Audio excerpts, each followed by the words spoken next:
थिएटरों में गैर अखलाकी रक्स। हुकूमत पंजाब ने ड्रामा एक्ट में तरमीम की मंजूरी दे दी है। अब 3 माह की पाबंदी भी लगेगी और FIR भी कटेगी। जो फनकार या फनकारा मुसलसल खिलाफ वर्जी करे, इस पर 5 साल की पाबंदी भी लग सकती है।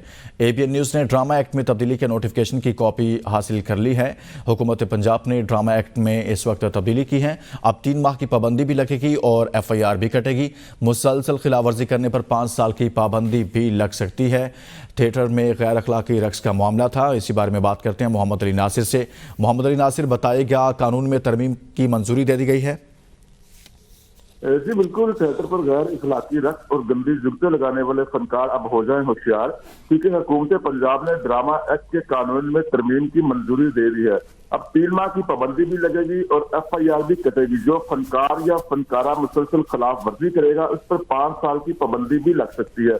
ABN न्यूज ने ड्रामा एक्ट में तब्दीली का नोटिफिकेशन भी हासिल कर लिया है। पंजाब आर्ट कौंसिल चंद रोज में नए ड्रामा एक्ट लागू करेगी। ड्रामा मॉनिटरिंग के लिए 18 ग्रेड का अफीसर भी जिम्मेदार होगा। तो ये जो ये नोटिफिकेशन भी हासिल हो गया, उसके तहत फनकार अगर कोई गंदी जुगत लगाएगा तो इसको 5 साल की भी कैद हो सकती है और 3 साल की भी कैद हो सकती है।